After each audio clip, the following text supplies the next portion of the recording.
How you feel about these fights, buddy? I'm excited, man. I like seeing some bare knuckle fights. I've never seen it before in person. You know, I've seen a lot of pro boxing, seen pro MMA, but bare knuckle's gonna be different. I'm curious to see how it looks in person, because obviously on TV it looks pretty intense, but you never know how it really looks until you see it up close for yourself. What you're gonna expect is good fights, but also the one thing you don't see on TV, or actually rather don't feel on TV, is the energy of two people fighting against each other in person. And it's not like it doesn't have almost a vibe to it. It's very intense. When you see it on TV, you kind of can see it a little bit, but you never feel it the same unless you're up there right up close in person. That's why I like low-level fights, man. It's because you get to go right up front for a lot cheaper tickets than if you buy like a UFC fight. Ringside is going to be crazy pricey, man. We'll see, man. I'm excited. I'm thinking at least a few serious cuts, man. There's gonna be a lot of blood. Winner or loser, you're gonna be beat up.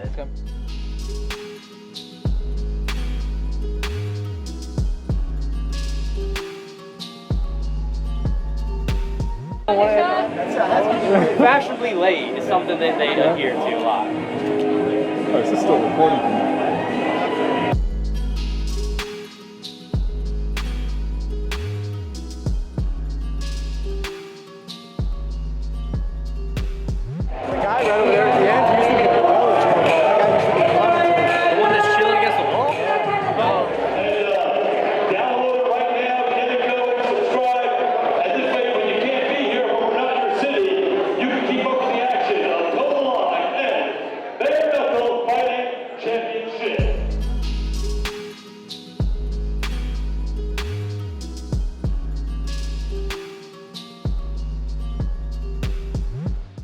What is up, guys? It is AJ from MMA Experts. We are at the Toe the Line bare knuckle event. It just wrapped up.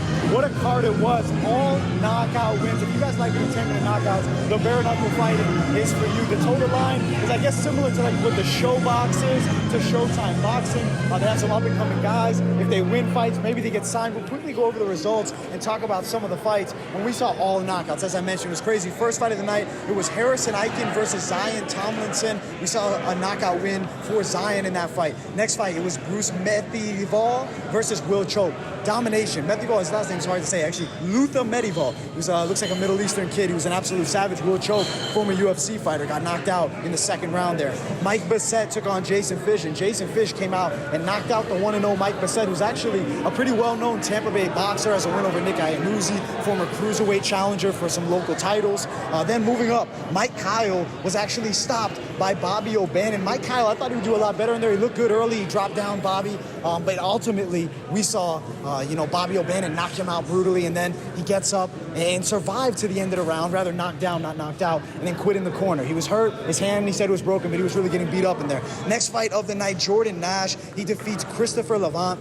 Honestly, this kid looked like a savage. They both went at it, both traded knockdowns. From the start, it was chaos and entertainment. And that was the first fight we actually got to see on the card. And then Martin Brown defeats Juan Pena. Martin Brown, a local Tampa Bay MMA fighter, former Titan FC champion. Juan Pena was completely outmatched, dominated, knocked out there in the first round. Good card, though. I like the BKFC a lot. I like the whole product that they have with these bare knuckle fights. I think it's a very interesting market. Similar, to MMA striking, but now you have no grappling, but you still have the clinch, and you don't have kicks and knees. I really like it. I think it's a lot of fun, and I really see a ton of potential in this sport. I can't wait to cover the next one. I appreciate Toe the Line Bare Knuckle for allowing us to come out, getting media credentialed, and standing in the ring for this. But all right, guys, that is pretty much it for this video. Hope you guys enjoyed. I'll see you all in the next one.